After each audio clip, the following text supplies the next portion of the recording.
Hey guys, Cream Crazy here. Welcome to my Over the Limit 2012 review. Results, opinions, whatever you want to call it. I've got it right here. Now, people who of course view my videos for the first time, this video will freeze in about a second or two, so don't be too alarmed. Just put the thing on a tab up there, everything will be fine. Remember, click the subscribe button up there if you like what you hear from me. Also, like my page on Facebook. Search my name on Skype and talk, and send in Q&A questions. You know you want to. Right, this pay-per-view, I went into it feeling underwhelmed because it wasn't built. Now, after watching it, basically, I can just say this, it was shit. You wanna know how shit? Well, if you watched it, you'll know exactly what I'm on about. If you didn't, please sit back, listen, and understand why this is, for me, the worst pay-per-view of the year so far. First off, the pay-per-view cut in to the People Power Battle Royal, which was made earlier in the evening to determine the number one contender for a match versus either Cody Rhodes or Santino Marella later in the night.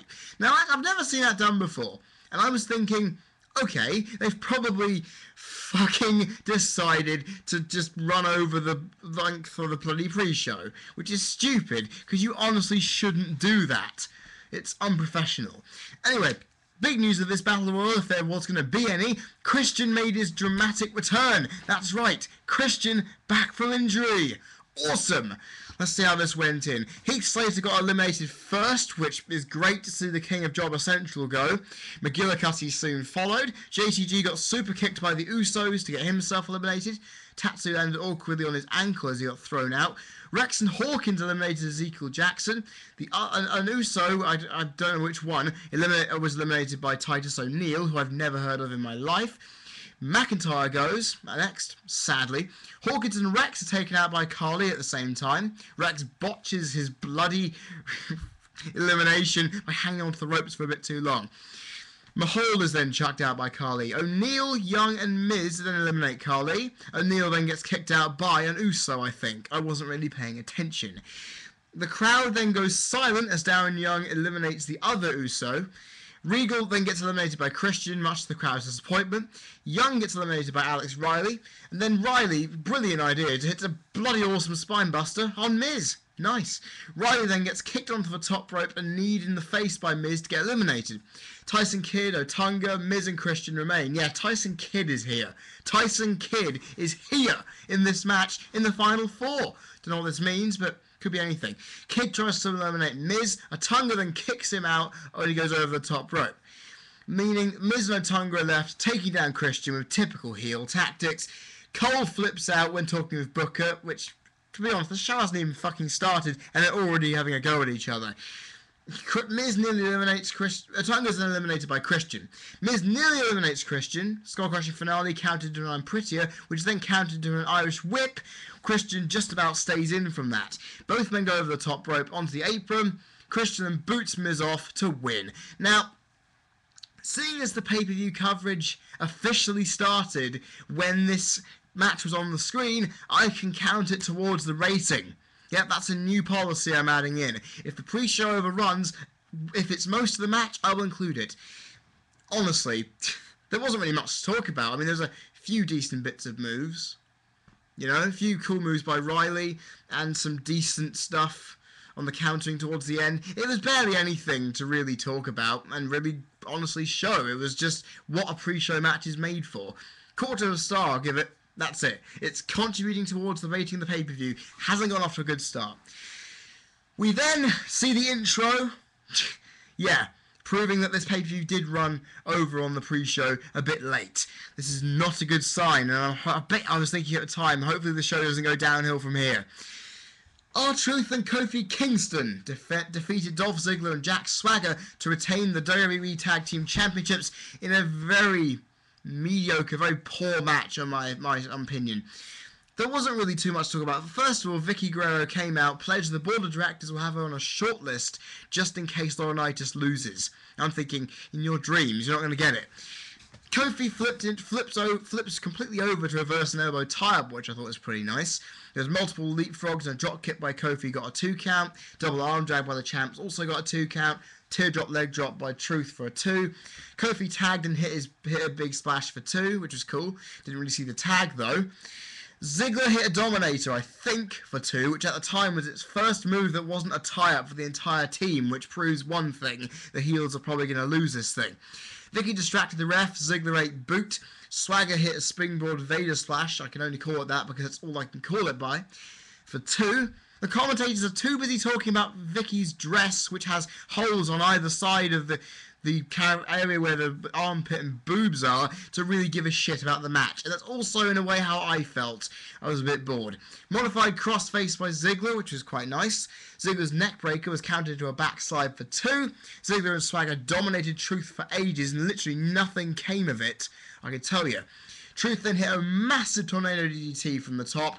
Kofi got the hot tag, did his clotheslines, boom drop, missed the Trouble in Paradise, got whipped in the turnbuckle, and then hit a springboard splash off that. Swagger saves the fall. Truth hits the over-the-top splash on Swagger. Ziggler runs into the Trouble in Paradise. 1, 2, 3. The tag champs retain. And I have to say, that what I've just said may have made this match seem quite quick. But it wasn't. It was quite slow at times, and it dragged on way too long. I was bored. Honestly, nothing really good happened. Few good moves, but it's half a star. I'll give what it is, but a lot of guys were rating it a lot more than it was, and I honestly was bored. You honestly cannot tell. I was actually really finding it hard to just keep my eyes open. It was really, really bad. Really bad. But half a star, that ain't bad at all. Right? And even, this is a funny little moment. I actually, throughout this show, I found little promos quite funny. Kurt Hawkins and Tyler Rex were told by Eve to confiscate signs that were anti-Laurinaitis, which I thought was funny because they do that in real life with the security guards. Otunga said the WWE has the legal right to remove all signs that are offensive or contain profanity. Didn't know that was a legitimate rule, but hell if that is, it's now out there in the public domain, so people, you don't want to piss off David Otunga. Layla defeated Beth Phoenix to retain the WWE Divas Championship in what was a surprisingly decent match from the Divas. Layla got pummeled right at the beginning, and we heard a "We Want Karma" chant from the crowd.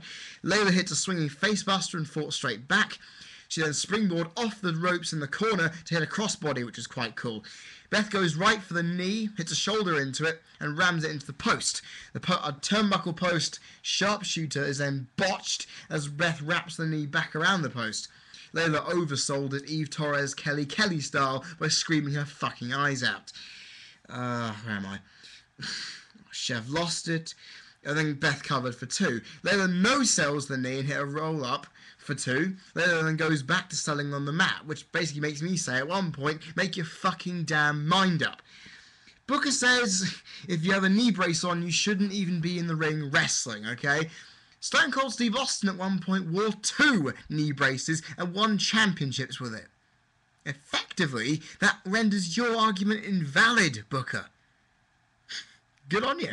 Still, it's funny to just point that out.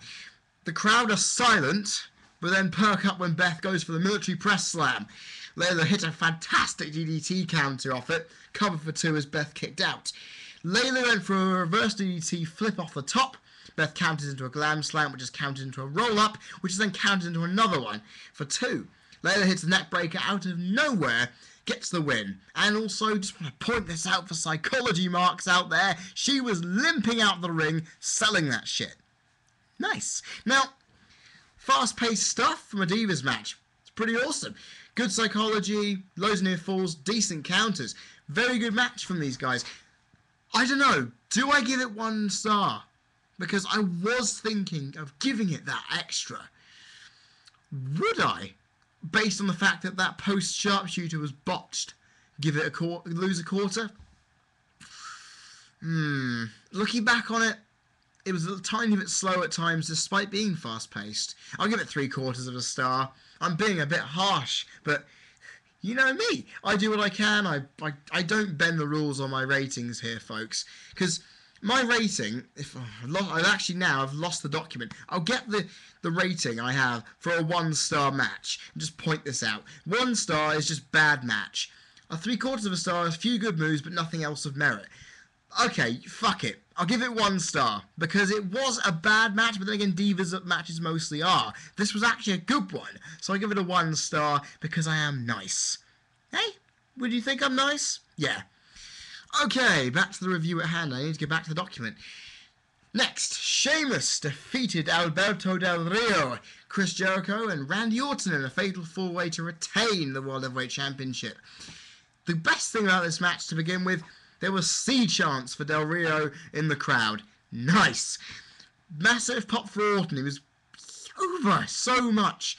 Also, on the Del Rio point, Lillian Garcia gave a proper pronunciation of Del Rio's hometown and name with a bit of Latino flair.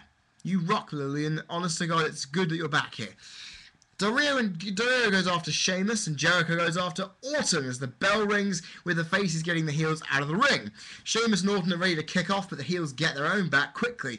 Orton and Jericho go to the ringside area. Sheamus and Del Rio follow suit. Heels go into the barricade. Sheamus and Orton then fight in the ring together to officially kick this match off in ring proper. And I'm obviously shouting at the screen. If you saw my predictions video, I don't like it when Fatal 4-Ways do this. I was going, no, this is not how it's meant to be. Because, well, it isn't. Honest to God, I don't want to see a Fatal 4-Way match where 2 of them are in the ring at the same time. That's not how it's done, I'm afraid. Jericho threw Sheamus into the barricade as Del Rio took advantage of a stricken Viper before Jericho helped him with a double suplex. The crowd are quite quiet at this point. I don't know if they're intensely watching or they're bored. Lord knows. Del Rio goes right after Sheamus, kicking him into the shoulder, hurt at Extreme Rules down in the barricade area. Y2J helps as they throw the champion to the announce table. Orton dominates the heels back in the ring with suplexes and clotheslines. Del Rio breaks up a cover and vice versa. Jericho gets pinned, Del Rio breaks it up, then Jericho does the same on the other end. The team then breaks apart as they start chopping each other. Del Rio then hits the tilt-a-whirl backbreaker, which I always think is a fantastic move to watch. Jericho hits Orton with an enziguri for 2. Sheamus is whacked back to the outside to keep Orton isolated. Orton goes after Jericho on the top. Del Rio follows. I believe this is ready for a big triple threat power move. Sheamus breaks it all up to the disappointment of not just me, but the crowd around them, because you could just feel them just slowly deflate. Slowly deflating there. Good God. Then hits the battering ram on the top rope on Del Rio for 2. Del Rio and Sheamus are the only guys in the ring as the champ goes at the aristocrat with all he's got, including a steamroller for 2. Del Rio hits a damn hard enziguri for 2. Del Rio then hits drop kicks and kicks on the ground, and Booker just says, that was a beautiful move in a really low baritone voice. I thought, I'm going to point that out. It's pretty fucking hilarious. Baritone, as F&D Films once said. Where are we? Oh, bollocks, I lost my place again. There we go. Jericho drop kicks Del Rio into Rodriguez after basically hitting Sheamus, pushing Del Rio into Rodriguez, I might add. Orton then gets back, hits a power slam on Jericho, and then the Hangman DDT on Sheamus. The crowd are electric. Orton is hugely over here. Orton hits the Viper taunt, but Del Rio then locks in the cross arm breaker right off it. Well done, damn Del Rio. You bloody hell, that was a good sequence of move there. And Orton, writhing in pain, obviously, we know he's had bad shoulders over the years, is selling like an absolute boss. Brilliant on him. Y2J throws Orton out, misses the lion salt on Del Rio before being hit by Orton's backbreaker. Orton or Del Rio, I can't remember which one, got hit by the Irish Curse backbreaker. RKO and Bro Kicks counted into roll-ups for 2. Sheamus is rammed into the steel post, taking him out for now. Orton hit the double hangman on Del Rio and Rodriguez at the same time. Covers, Del Rio kicks out. Code breaker by Jericho. Del Rio locks in the cross arm breaker as Jericho counters into the walls. Sheamus misses the bro kick and eats code breaker. Cover, Sheamus kicks out. Jericho counters the steamroller and rolls into the walls. Sheamus is pulled away from the ropes as Orton hits the RKO. Damn! Del Rio then breaks the count and then eats RKO of his own. Sheamus hits the bro kick on Orton, hits the white noise on Jericho. 1, 2, 3, gets the win. Now, this match started off very typical fashion for Fatal 4-Way, soon exploded into finisher and 2-count city towards the end. The right guy won, but this match lacked psychology, and the decent crowd reaction minus Orton made this match really underwhelming. And obviously the typical fashion of the way it started makes me hate it from the moment it starts, and it's not good for me when I'm trying to really psych myself in a match when it's something I don't want to see, if you get what I'm trying to pull my weight. I expected more from this match, and I'm disappointed I didn't get much. 1.5 star, I'll give it. 1.5. Very disappointed. But with the talent on show, I wanted more. Then, Miz comes out. Complains that he's seen him twice in one night. They shouldn't be booing him. And he comes out saying that Brodus Clay is what's wrong with the WWE. And there's a match here. I'm thinking, damn right. Brodus Clay is one of the things that's wrong with the WWE. Miz says he's not only the most must-see WWE superstar ever, he's also the best dancer. And I was face-palming at this. He then danced. I thought, okay, looking back on the replay, it wasn't too bad. But we then got this match. Brodus Clay defeated The Miz in what was, in my opinion, for the most part, a typical Brodus Clay match. Seriously. Miz slapped Brodus to set the Funkasaurus off after a bit of staring around. Miz then got his face slammed into the turnbuckle quite a bit. Some stuff happened. The thing is, knowing it's Brodus Clay, it's going to turn me off almost instantly here. Miz got some offense outside the ring. Miz hit a double axe off the top rope. His turnbuckle clothesline and a boot in the middle of the ring for 2. Miz then got overpowered by Brodus. A fall-away capture suplex from the top rope. That's the only good thing about this match, apart from Miz's offense. Brodus then hits a big splash. 1, 2, 3. The big Funkasaurus dances with kids in the ring to celebrate. Miz getting offense and that top rope move saved this match from the usual zerodom that I'd put the match in. But I'll give it a 1/4 star. Simple as that. 1/4 star for something which had little bits of good, but that was it. And you notice the trend here. I've given a 1 star and a 1.5 star. The rest have received 1/2 and 2/4. That is not a good sign. Not at all from my front. Then Christian. He decided to go for Santino at the beginning of the night. He then changed his mind. Yeah. Captain Charisma changed his mind to Cody Rhodes. And this is what happened. Christian defeated Cody Rhodes to win the Intercontinental Championship. I will tell you now, there's one defining thing I remember about this match. The crowd... Okay, I often comment that the crowd are dead. The crowd were literally dead. I could hear nothing. On my sound system, which is good tonight. It was good because the crowd were shit all night mostly. Christian hit a baseball slide to Rhodes, went right out of the ring himself. Rhodes threw Christian into the steps, covered in the ring for 2. It was a nice little superplex. Christian sold it to perfection. A roll-up off the selling by Christian for 2. The roll-up is then after a missed crossbody by Cody for 2, which is a nice sequence. Christian went for the tornado DDT, missed it. Rhodes hit a lovely moonsault for 2. Rhodes then bragged that he's the best there is. He got rounded at the turnbuckle, hit the Unprettier. 1, 2, 3. Simple. That moonsault and suplex, the only thing I can give a 1/4 star to. Rest of it, no way would I literally was thinking, do I give this a 0? And I was thinking, this is one of those matches which is barely passing for that. Barely. 1/4 star, another one. This pay-per-view really isn't doing well, is it? No. And then, ladies and gentlemen, in the quagmire of very poor to very low average matches, we pick up a gem. We dust it off. And we get the match of the night by the biggest country mile in history. CM Punk defeated Daniel Bryan to retain the WWE Championship. The great thing about this match was, in my opinion, before it even begun, CM Punk mocked Vince McMahon, stating that these guys would never be picked by anyone. He would never use them in WWE if asked 10 years ago who these guys were. He's going, who the hell is CM Punk? Who the hell is Daniel Bryan? And then otherwise having his head explode. And these guys have been on a great journey. But because Bryan has changed from what he used to be, this won't be a 5-star match that everyone expects. And I hoped at that time this wouldn't be true, but this was argued. Bryan was super over it when he came out. Yes chants and signs everywhere. And just when Punk came out and the announcement for his name finished, there was a giant cutout of CM Punk's face screaming. That made me laugh my arse off.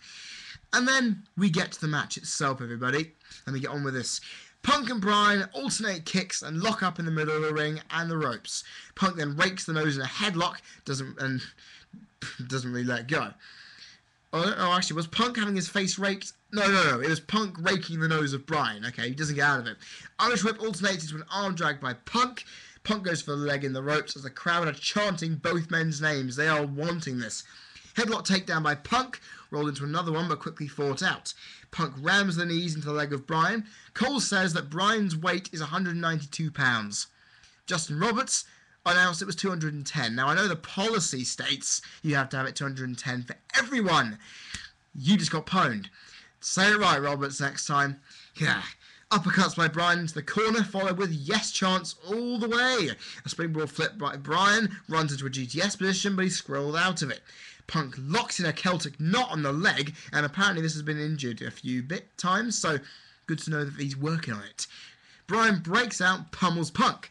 Punk locks in a Mexican surfboard position and slams Bryan's face into the mat, covers for 2. Modified ankle drop to Bryan as he gets thrown to the outside. Punk doesn't go for the suicide dive. Bryan rams Punk into the barricade and on the edge of the timekeeper's area.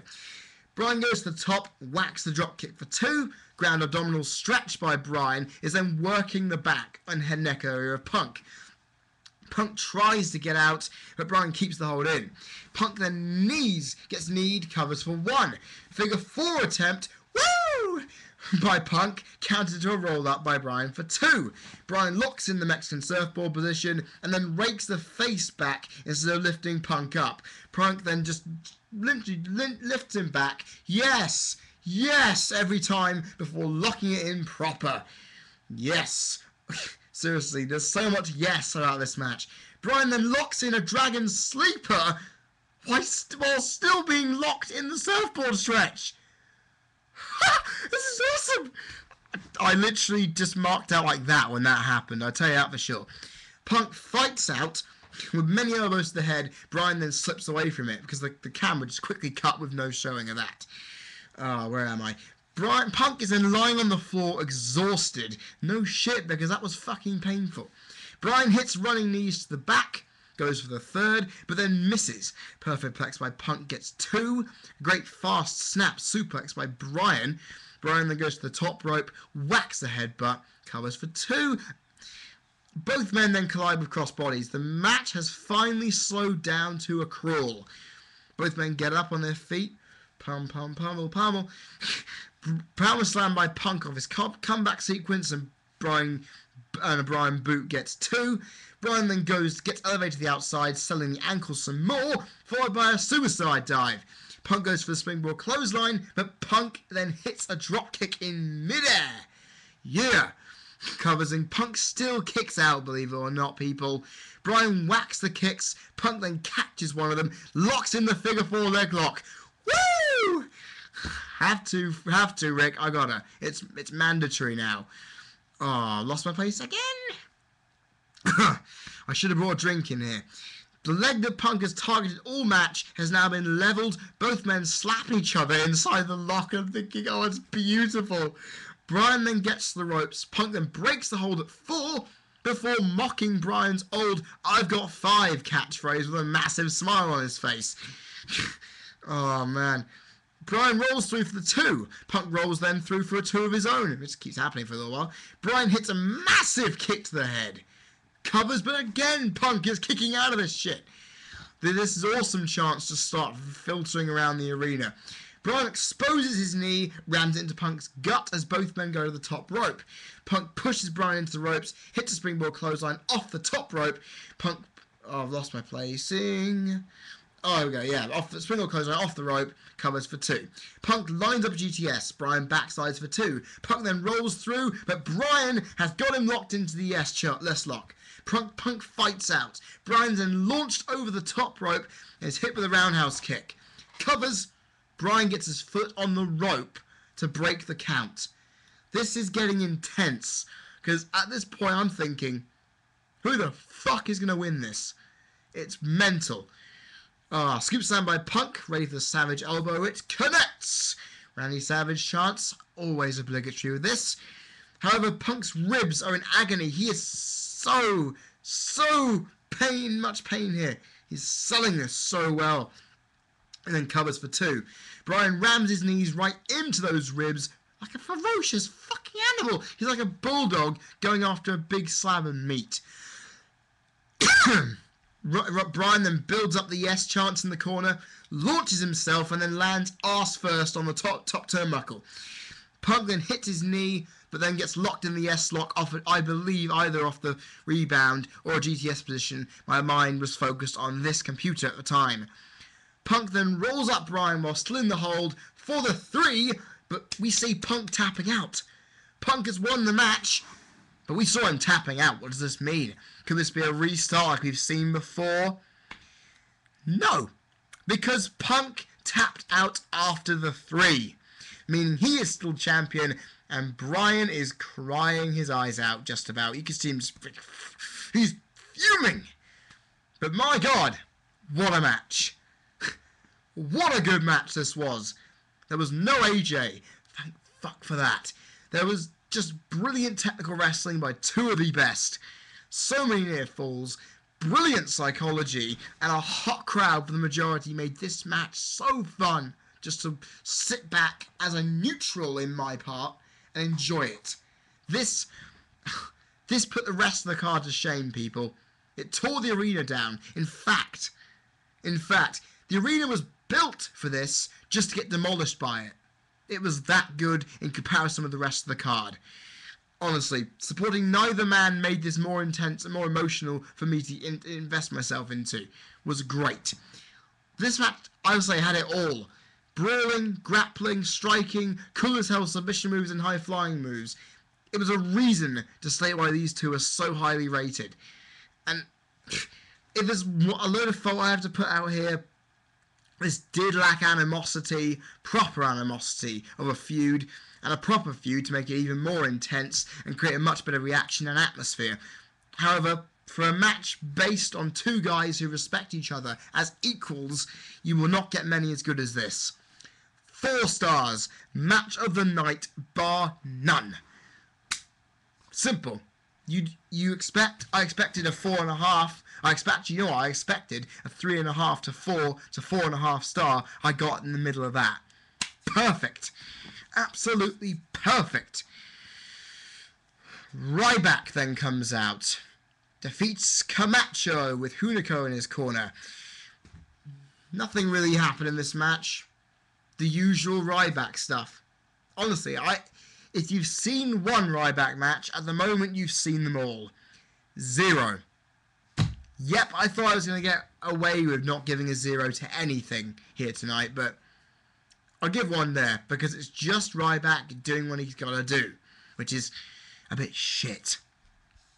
And then finally, ladies and gentlemen, we get to what Todd Grisham likes to call the main event.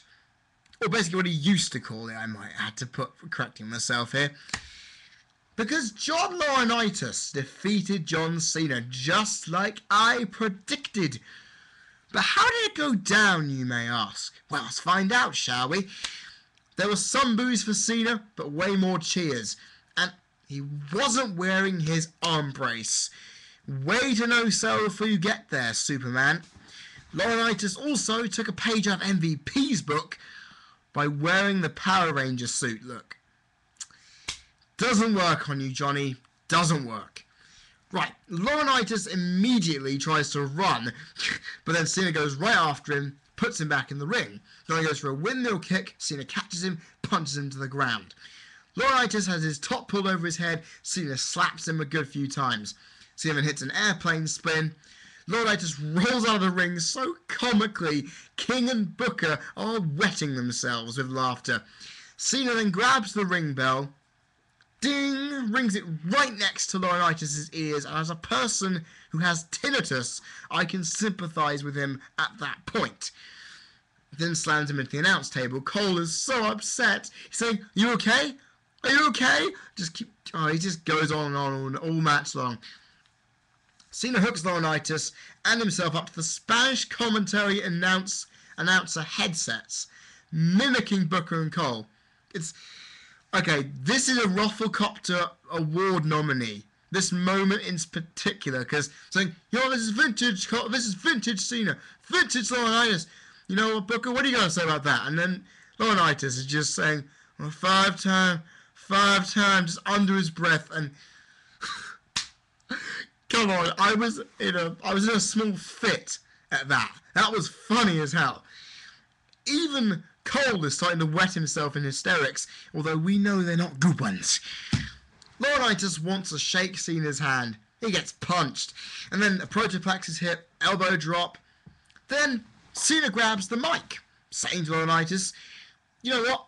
You can tap out, because I'm going to lock in the STF. You can tap out and get fired, or you can hold it in for 10 seconds, and I'll let it go that way." Laurinaitis survives it. He then says, "I was good news and bad news. Good news, you survived it. Bad news, I'm doing it again." Laurinaitis manages to save it again. And Cole goes mental. Fuck you, Michael Cole. Cena grabs loads of bottles of water from the timekeeper's area, pours it all over Laurinaitis' face, and then pours it all over his groin to simulate a wet crotch. Cena then grabs a fire extinguisher from under the ring, flinches to startle Laurinaitis on the ropes before just spraying that shit all over him. Cole then just mentions he's turned into an icicle. Lol. Cena then grabs a trash can, tips over Laurinaitis. Laurinaitis runs away over the barricade and pulls Cena's arm into it. And then the Spanish announce table, followed by the steps. Laurinaitis then picks up a steel chair, whacks it all over Cena, covers for two. Cole is going mental, going, "Yes! Go on, Laurinaitis! Go on, Johnny!" And one of the only times you want to stab someone is when Michael Cole is doing exactly that. Cena catches the chair, hits a 5-knuckle shuffle with the chair, damn. Laurinaitis then hits a low blow, goes to the barricade to leave. He's crawling along the floor, basically seemingly leaves. Cena's pissed off. And then, whoa, who's this? Some guy walks through with Laurinaitis grasping a chokehold. Well, I can only mean one person, surely.